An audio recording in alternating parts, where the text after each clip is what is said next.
Bom dia, turma. Segunda série. Vamos iniciar agora mais uma aula de filosofia. E eu quero que vocês abram um livro de vocês na página 10. Hoje nós vamos estudar sobre a transvaloração de Friedrich Nietzsche e também sobre a moral nietzschiana. Então, eu quero que vocês acompanhem comigo no livro de vocês na página 10 e 11. Primeiro eu coloquei aqui alguns dados a respeito desse filósofo Nietzsche, porque a sua vida ela vai marcar muito o seu pensamento, a sua filosofia. Então, Nietzsche ele nasceu em 1844, na Prússia, na antiga Prússia, e eram descendentes de pastores luteranos. Então, a sua vida ela vai ser quase que, pelo menos, esse início até a adolescência, vai ser inserido aí em uma família tradicional de pastores luteranos. Então, ele vai estar inserido dentro da religião cristã.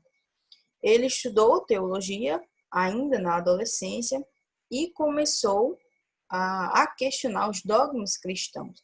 Então, quando ele se afasta da teologia, do cristianismo em si, ele vai formular aí alguns questionamentos a respeito desses dogmas cristãos.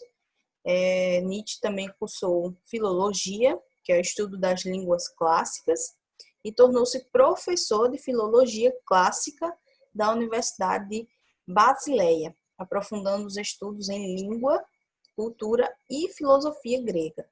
Então, Nietzsche ele não é formado, academicamente, pelo menos falando, na filosofia. Ele é formado em filologia e vai, a partir dessa ciência, ele vai se aprofundar os estudos na filosofia e vai desenvolver a sua filosofia em diversos campos da ciência, no caso da filosofia. Então, só para vocês entenderem um pouco, um resumo da vida desse filósofo. Então, a obra do filósofo alemão Friedrich Nietzsche, ela é produzida no fim do século XIX. E ela é considerada o grande marco da transição entre o pensamento moderno e o pensamento contemporâneo. No campo da ética, que é o campo aí de estudo que vocês estão estudando durante essas duas unidades, esse pensador ele propôs uma severa crítica à moral fundamentada na supremacia da razão e no controle dos desejos.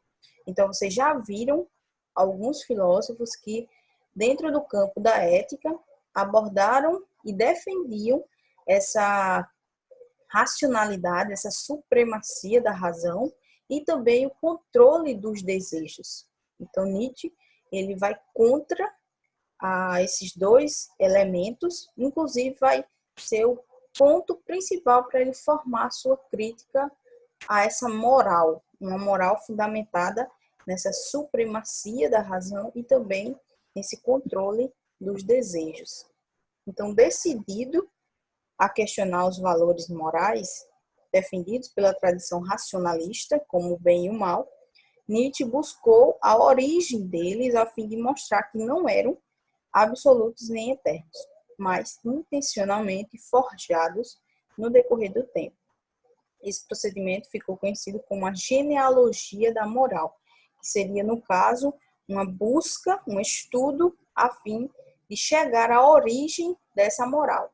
Então, ele vai fazer uma comparação em relação à moral grega, ele vai voltar aí até a antiguidade para fazer uma comparação, uma busca da origem da moral a partir de uma investigação onde ele volta às origens históricas da moral grega com o intuito de chegar a uma constituição dessa moral, da moral, no caso, do período em que ele estava vivendo. Então, ele vai fazer essa genealogia, essa volta aí até a origem da moral grega, para tentar entender como essa moral em que ele fazia parte foi constituída. E isso resultou no que ele vai chamar de uma transvaloração, ou seja, em uma inversão radical dos valores da tradição cristã e também a tradição racionalista. Para Nietzsche, há em nós um vazio moral que necessita ser preenchido a partir da criação de novos valores. Ele acreditava que isso era necessário para fazer nascer um novo tipo de ser, diferente de tudo o que já se viu. A moral tradicional, com seus imperativos negativos, apenas fez com que os homens deixassem de enfrentar a vida em toda a sua plenitude, aceitando como natural e parte do processo tudo o que traz de bom ou ruim, uma vez que cada polaridade ela revelava uma possibilidade de crescimento e aprendizado. Então, Nietzsche ele vai fazer essa crítica a essa moral cristã, uma moral fundamentada em uma negação dos desejos, de tudo aquilo que constitui para Nietzsche a nossa vida. Então, essa moral ela vai tentar defender a limitação desses desejos e, com isso, Nietzsche vai formar uma crítica a essa moral, o que ele vai chamar de transvaloração, que seria uma inversão desses valores. Inverter aí a lógica dessa moral que foi pregada por tanto tempo e é fundamentada nesse pensamento cristão. Então, ao realizá-la, essa inversão de valores, o filósofo pretendia submeter a moral à vida, à natureza, e não o contrário, ou seja, submeter a natureza e a vida a uma moral. Ele queria justamente fazer o inverso disso. Então, seu pensamento foi marcado por uma defesa contundente do que ele vai chamar de força vital do ser humano, como o único valor absoluto, acreditando que as proibições e os limites morais impostos pela perspectiva racionalista, elas enfraqueciam a natureza humana. Opondo-se a isso, Nietzsche definia a liberdade como manifestação do aspecto dionisíaco. Então, Nietzsche ele vai utilizar aí dois aspectos, na verdade, para aplicar o seu pensamento, a sua filosofia. Eram os aspectos dionisíacos e os aspectos apolíneos. Tem uma breve explicação aí no canto direito para vocês. Ele, relembrando os deuses gregos, o Apolo e o Dionísio, Nietzsche defendia a existência de dois aspectos. O apolíneo, que era marcado pela ordem, a razão, o controle das emoções, e o dionisíaco, que era marcado por desmedida força e paixão. Na ética, ele constatava o aspecto apolíneo das normas morais e o aspecto dionisíaco dos impulsos vitais. Nietzsche acreditava que esses dois aspectos, tanto o apolíneo como o dionisíaco, eles deveriam andar juntos e não haver uma supervalorização do aspecto apolíneo, que seria o aspecto da ordem, da razão, do controle das emoções. Então, segundo esse filósofo, as pessoas elas estavam muito focadas em seguir esse aspecto apolíneo, excluindo aí as emoções, os sentimentos, essa valorização das forças e também das paixões que estavam no aspecto dionisíaco. E segundo Nietzsche, não era algo considerado bom. Deveria haver aí um controle, um nivelamento desses dois aspectos. Então, por isso que ele vai adotar esse aspecto dionisíaco da existência, marcado por elementos vitais como o desejo e as paixões. Então, portanto, Nietzsche acreditava que condená-los ao domínio da razão seria o mesmo que negar a vida e a natureza. Então, passando aqui para a página 11, Nietzsche, ele, para Para Nietzsche, tudo o que existe seria dotado de impulsos que agem e se relacionam entre si, de modo diferente a cada momento.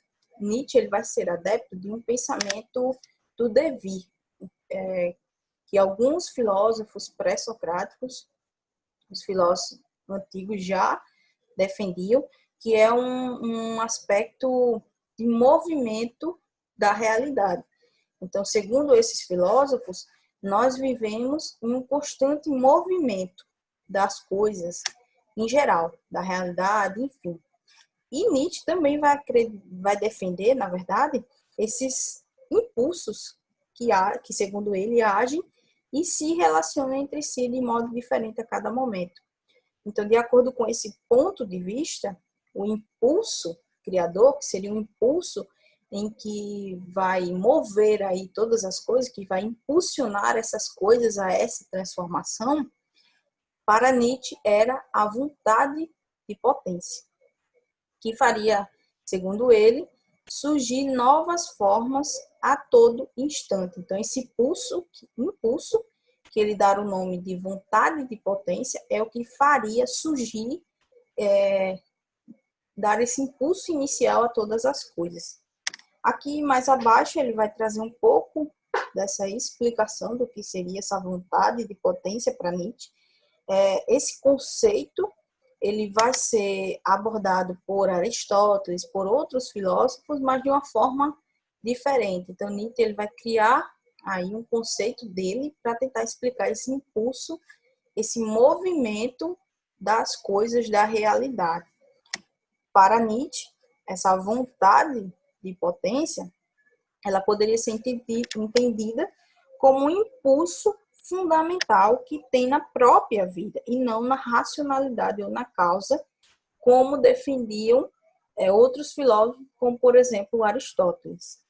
Então, esse conceito fez parte de todo o pensamento de Nietzsche e ele se refere como se fosse uma força vital que move todos os elementos existentes no mundo. Então, para Nietzsche, traduzindo aí, colocando em outras palavras, esse impulso, essa vontade de potência seria uma força vital que move todos os elementos existentes no mundo.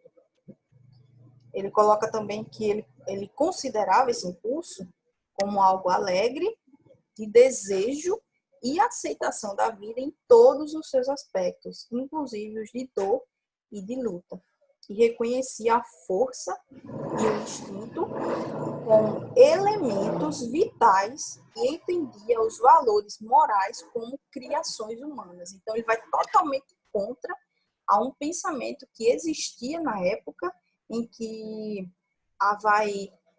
não vai abominar, mas não vai defender aí essa força e esse instinto humano. Então, a gente vai totalmente contra esse pensamento. E ele também coloca que não deveriam ser considerados eternos.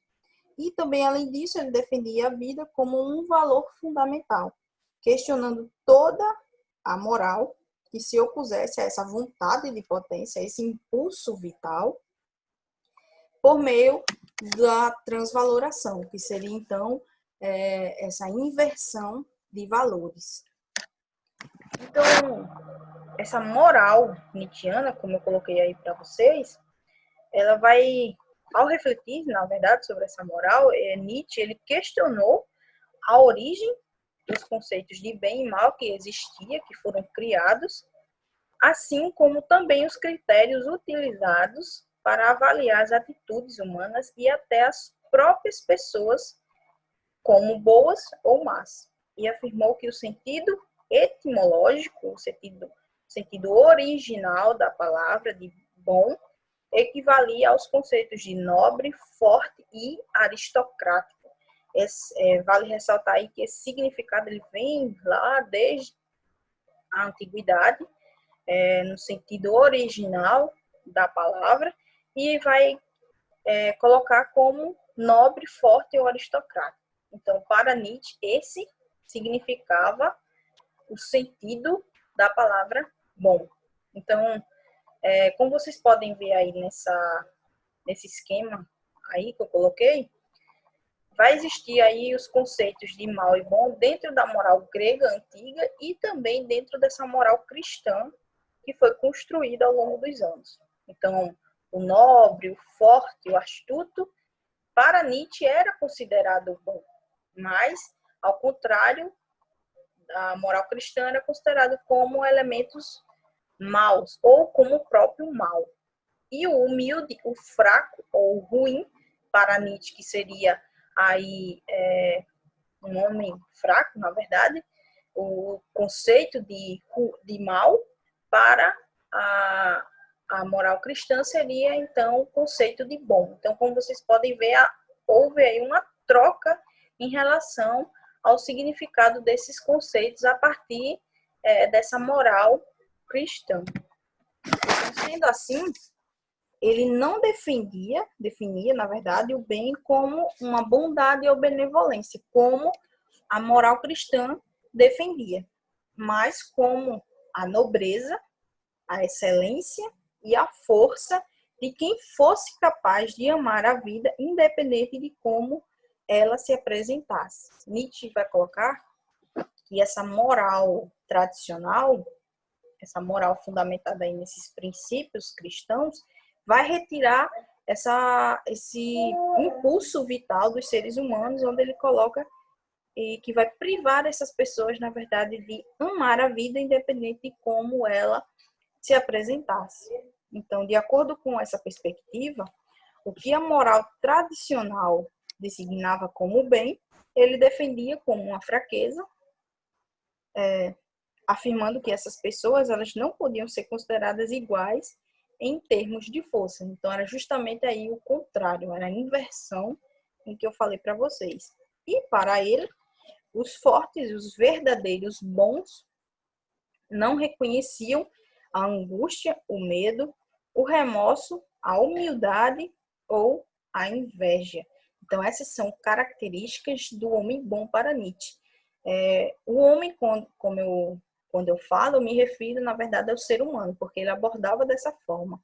Então, esse homem, esse ser humano, considerado como um verdadeiro bom, ele deveria reconhecer, na verdade, ele não poderia reconhecer a angústia, o medo, o remorso e nem tampouco a inveja.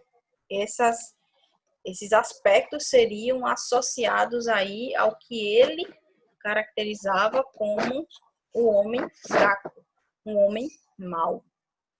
Então, por outro lado, os fracos, supostamente bons, viviam, segundo Nietzsche, de ressentimentos, preconceito, covardia e inveja em relação à verdadeira força, desenvolvendo estratégias para dominá-la. Então, para Nietzsche, essas pessoas que não conseguiam se tornar fortes, que não conseguiam passar, que desenvolviam aí esses ressentimentos, essas invejas, elas criaram artifícios para que fossem considerados bons, pessoas boas.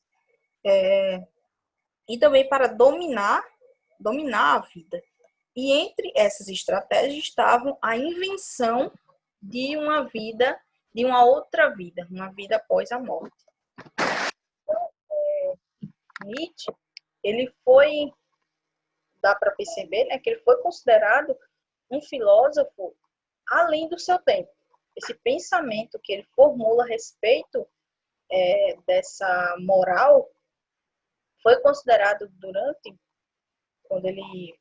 o período em que ele viveu como algo além do seu tempo. Então a gente não é difícil perceber o porquê. Enquanto todas as pessoas, na grande maioria, não só onde ele vivia, mas boa parte do mundo seguia essa moral cristã e defendia como algo inabalável, como algo verdadeiro, uma verdade, Nietzsche ele vai totalmente contra essa moral cristã. Porque, segundo ele, essa moral, na verdade, só criou homens fracos, de acordo com essa lógica grega em que ele vai voltar aí para entender, como eu falei no início. Então, continuando aqui, para Nietzsche, essa moral cristã, ela operou justamente aí essa inversão dos valores em relação aos valores que existiam na Grécia Antiga. Então, como eu falei para vocês, uma dessas estratégias foi baseada aí no temor à vida, que seria a invenção de outra vida, uma vida após a morte, como uma recompensa pelo sacrifício dos impulsos vitais. Esses impulsos vitais, para Nietzsche, seria mais ou menos como uma forma de viver de acordo com a própria vida, em que ele coloca, não negando os desejos, as suas vontades, tudo aquilo que essa moral queria que nós fôssemos contra. Então, esses eram os impulsos vitais para Nietzsche. E essas pessoas que não conseguiam ou que sacrificavam esses impulsos vitais, Nietzsche colocou aí que eles inventaram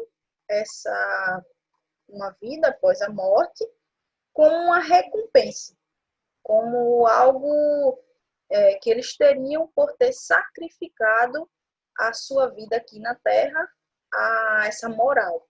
Então, vale ressaltar que essa crítica de Nietzsche, na verdade, é uma crítica à moral cristã que foi fundamentada em dogmas da religião. Não é uma crítica à figura do Deus, do Jesus, no caso no cristianismo, mas aos dogmas criados pela igreja. A crítica de Nietzsche é direcionada a esses dogmas, então vocês não confundam. Não é a figura do Jesus. Então, portanto, o indivíduo verdadeiramente forte seria aquele que não negasse a vida, que não submetesse os seus instintos em favor de uma outra realidade, como a vida após a morte, por não precisar desse recurso, aceitando aí essa transitoriedade da vida e o seu caráter de jogo. Então, essas pessoas verdadeiramente fortes, para Nietzsche, ou boas, como ele coloca, seriam as pessoas que viviam a vida da forma como ela é, aceitando os seus desejos, aceitando as suas vontades, aceitando os percalços que poderiam surgir, as dificuldades, sem estar se lamentando, sem desenvolver nenhum tipo de inveja, como eu falei para vocês, de ressentimentos, de angústia, de medo. Então, tudo isso eram características que não estavam nessa descrição de um homem bom, de um homem forte para Nietzsche. Então, aqui, passando a página, na página 12, Nietzsche ele vai afirmar que o indivíduo, sob o domínio dessa moral dos fracos, que ele também vai colocar, teme uma solidão. Eles sentem-se, na verdade, impotentes sem a explicação e o sentido que o grupo oferece à sua realidade. Sendo refém da obediência, ele sente necessidade da paz do rebanho. Ele vai fazer aí uma analogia a essas pessoas que seguiam essa moral dos fracos a um rebanho. Porque o rebanho, como vocês podem, acho que vocês sabem, eles andam sempre juntos, vão sempre na mesma direção. E era mais ou menos o que essas pessoas que eram adeptos dessa moral dos fracos faziam. Elas iam sempre em massa na direção desses preceitos que essa moral ditava. Então, longe de sua moral, o homem fraco não sabe quem é, sujeitado rende-se e passa a formular as regras morais que apregoam a igualdade no lugar da singularidade. Então, dentro dessa moral dos fracos, não existia aí uma singularidade, e muito menos uma liberdade. Eles buscavam, segundo Nietzsche, essa igualdade em que juntava aí e unir todas essas pessoas como um sinal de fraqueza desses homens fracos e considerados maus por Nietzsche. Então, deixa eu ver se eu esqueci de falar aqui alguma coisa para vocês. Nietzsche vai entender, na verdade, segundo Nietzsche, para haver essa transvaloração, essa inversão dos valores, era preciso que esses homens, o ser humano em geral, reconhecesse essa moral tradicional como uma moral dotada de hipocrisia, uma moral que ele considerava como falida. Então, o ponto inicial para que houvesse essa inversão dos valores em que ele propõe seria, inicialmente, que as pessoas reconhecessem como uma moral falida. Acho que eu não esqueci de falar nada para vocês. Então, era o desejo de Nietzsche, né? De criar um novo ser, reformulado e constituído por novos valores. Então, o intuito de tudo isso, desse pensamento de Nietzsche, dessa transvaloração, de criar uma nova moral com base nessa inversão de valores, para Nietzsche era de formular e constituir um novo ser. Um ser que ele vai chamar também, aqui, eu não lembro, do além do homem. Isso. Então, esse era o ser que, segundo Nietzsche, seria criado a partir dessa inversão de valores. O ser além do homem. Então, eu espero que vocês tenham entendido. Fica aí algumas perguntas a respeito desse conteúdo que seria, por exemplo, como podemos mudar? Será que Nietzsche ele estava certo em relação a esse pensamento? Como a gente pode, na verdade, despertar e reconhecer os pontos negativos dessa moral que nós constituímos com base nela? Então, que tipo de acontecimento é preciso que haja, que aconteça, para que efetue, de fato, aí uma mudança, não só em nós individualmente, mas uma mudança na sociedade. Então, acho que acredito que o ponto principal de Nietzsche era justamente esse, promover essa mudança a fim de surgir um novo ser, um ser que não seguisse essa massa, que não seguisse uma moral que ele considerava uma moral falida. Então, espero que vocês tenham entendido. Qualquer dúvida, vocês me perguntem no chat. Eu vou deixar também lá no chat, como sempre, né, a atividade para vocês responderem, como forma até de vocês praticarem esse conteúdo para entender melhor, um pouco mais. Então, por hoje a aula termina aqui, tá certo? Então, até a próxima aula e tenham um bom dia. Até mais.